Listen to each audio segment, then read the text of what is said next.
एक ही वार में जैसे ही हथौड़ा गिरा, जाओ वान का सिर फटकर तरबूज की तरह बिखर गया। उसी क्षण छियान ली ने जैंग शैन की ओर देखा और कहा, मिस जैंग, मुझे नहीं लगता कि थंडर अलायंस इस बात को इतनी आसानी से छोड़ देगा। हम सब इस वक्त घायल हैं और शहर लौटते समय घात लगाकर हमला होने की पूरी संभावना है। जैंग शैन ने शांत स्वर में कहा, चिंता मत करो, मैंने पहले ही मदद का संकेत भेज दिया है। 9 हेवंस अलायंस के लोग जल्द ही हमें लेने आ जाएंगे। ये कहते हुए उसने अपनी जेब से 2 सुनहरे रंग की गोलियां निकाली और दोनों साथियों को देते हुए बोली, ये उच्च स्तरीय उपचार की गोलियां हैं, इन्हें खाने से तुम्हारी ताकत जल्दी लौट आएगी। ये देखकर युवान की आंखें चमक उठीं। वो पहचान गया कि हर गोली की कीमत कम से कम 50,000 थी। उसके मन में सबसे पहले यही विचार आया, 9 हेवंस अलायंस वाकई बहुत अमीर है। इतनी कीमती चीज देखकर युवान ने इनकार नहीं किया। जैसे ही उसने गोली निगली, उसने महसूस किया कि उसके शरीर में एक शक्तिशाली ऊर्जा प्रवाहित हो रही है। कुछ ही पलों में उसके सारे घाव पूरी तरह से भर गए। उसने मन ही मन सोचा, कमाल की चीज है ये, लेकिन मैं तो इसे कभी खरीद नहीं सकता। मुझे पैसे कमाने का कोई तरीका निकालना ही होगा।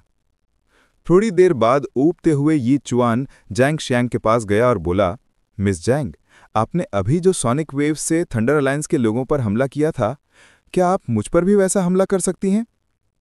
जैंग शियान ने तुरंत उसकी मंशा समझ ली और मुस्कुराकर बोली, मुझे बस शी कहो। लगता है तुम अपनी मूवमेंट टेक्निक को सोनिक वेव से ट्रेन करना चाहते हो, है ना? बिल्कुल सही, ये चुआन ने सिर हिलाया। नेदरवर्ल्ड शैडो स्टेप नामक कौशल उसने एक स्क्रोल से सीखा था। इसे शक्ति बढ़ाकर नहीं, बल्कि लगातार अभ्यास से ही निखारा जा सकता था। घनी, तीव्र और लगातार आने वाली सोनिक तरंगें इसे सुधारने के लिए सबसे उपयुक्त थीं। ये चुआन के पास यही एक मूवमेंट स्किल थी।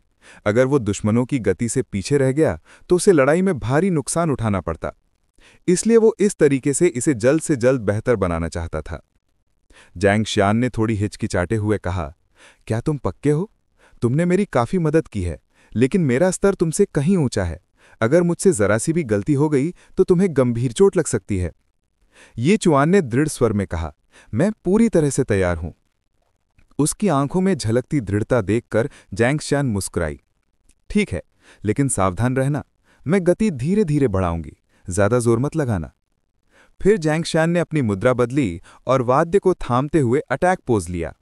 ये देखकर छियान ली ने मन ही मन सोचा, अच्छा मौका है ये चुआन की असली ताकत देखने का। शायद उसके पास दिव्य स्तर का कौशल हो। जैंग शियान ने अपने वाद्य के तार छेड़े। मधुर ध्वनि हवा में फैल गई और वो सुर तीक्ष्ण धार बनकर यी चुआन की ओर लपका। यी चुआन ने हल्का सा कदम मोड़ा और आसानी से बच गया। थोड़ा तेज, उसने कहा। दूसरी बार जैंग शियान ने और जोर से बजाया। अब सोनिक ब्लेड 1 से 3 में विभाजित होकर गर्जना करते हुए उसकी ओर बढ़े। यी चुआन ने बचते हुए फिर कहा, और तेज करो। अब जैंग शियान की धुन और अधिक तेज हो गई। थोड़ी ही देर में हवा में 20 से भी अधिक सोनिक ब्लेड्स घूम रहे थे। एक सामान्य प्रथम स्तर आरोही योद्धा अब तक गंभीर रूप से घायल या मर चुका होता, लेकिन ये चुआन तो ऐसे घूम रहा था जैसे किसी बगीचे में टहल रहा हो। जैंग शियान बार बार हैरान होकर उसे देखती रही। फिर उसने आखिरी और सबसे शक्तिशाली हमला किया। पूरा स्थान सैकड़ों सोनिक ब्लेड से भर गया जो बिजली की गति से यी चुआन की ओर बढ़े। छियान ली ने भय से देखा। जैंग शियान ने पूरा बल झोंक दिया था। अगर यी चुआन मर गया तो बड़ी मुसीबत हो जाएगी। नेदरवर्ल्ड शैडो स्टेप। यी चुआन की आंखों में चमक आई और उसने कौशल अक्रिय किया। उसकी गति अचानक बढ़ गई। हर हरकत बेहद सटीक थी। सब लोग दंग रह गए।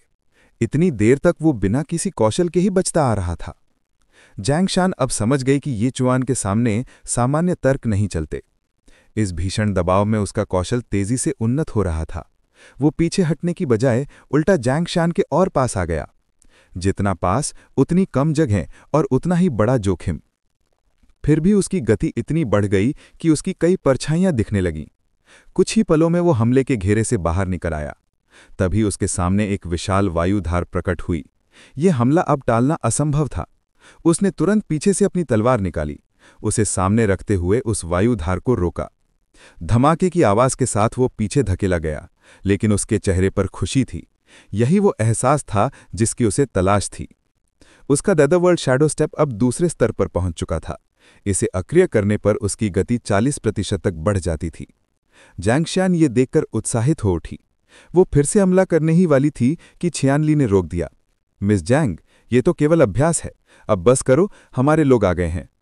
जैंगशियान ने पीछे देखा तो 2 लोग काले नेबादों में थे। उनकी आभा बेहद शक्तिशाली थी, लेकिन चेहरों पर चिंता झलक रही थी। उन्होंने आदरपूर्वक झुककर कहा, क्षमा करें मिस जैंग, हम देर से पहुंचे। जैंगशियान ने शांत स्वर में कहा, कोई बात नहीं, थंडर अलायंस अब कुछ समय तक हलचल नहीं करेगा, चलो शहर लौटते हैं। छियानली ने अपना बड़ा हथौड़ा उठाया, भारी बैग पीठ पर टांगा और चलने की तैयारी की।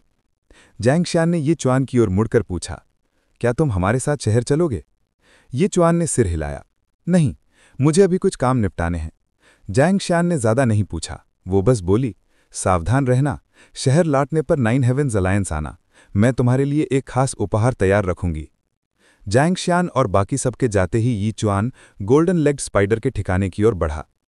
उसे उम्मीद थी कि उसके पैर अभी भी वहीं होंगे। हालांकि वहां सक्यूबस के होने का खतरा था, लेकिन इतना बड़ा इनाम छोड़ना उसके बस में नहीं था। जल्द ही वो गुफा में पहुंचा और खुशी से उसकी आंखें चमक उठीं। सारे पैर वहीं पड़े थे। इनसे वो आसानी से उच्च स्तरीय आवरण प्राप्त कर सकता था। ये चुआन ने गुफा को लगभग खाली कर दिया। जो कुछ बचा या तो बेकार था या बहुत भारी। उसने बैग कंधे पर लादा और मुस्कुराते हुए घर लौट चला, ताकि ये खुशी अपने माता पिता से बांट सके। लेकिन जैसे ही उसने दरवाज़ा खोला और कहा, मम्मी, पापा, मैं आ गया, उसके चेहरे की मुस्कान जम गई। सामने का दृश्य भयानक था। पूरा घर अस्त व्यस्त पड़ा था। सोफा उल्टा पड़ा था, टीवी टूटा हुआ था और हर ओर बिखरा मलबा। ये चुआन का दिल धड़क उठा। वो पूरे घर में दौड़ने लगा, लेकिन उसके माता पिता कहीं नहीं थे। उसकी आंखें क्रोध से लाल हो गईं। नहीं, मुझे शांत रहना होगा। वो खुद को संभालने की कोशिश करने लगा। उसके पिता एक प्रसिद्ध सुअर कसाई थे और माँ एक रसोइया। दोनों का जीवन बिल्कुल सामान्य था, किसी से कोई दुश्मनी नहीं थी। तो फिर ये सब क्यों हुआ? तभी उसके मन में एक नाम गूंजा, लियू तांग। ये चुआन की आंखों में खून की लपटें भड़क उठीं। वो अब किसी जंगली जानवर की तरह लग रहा था, जो अपने रास्ते में आने वाली हर चीज को चीर फाड़ देगा। निश्चित रूप से उसके माता पिता की गुमशुदगी का जिम्मेदार वही था, लियू तांग।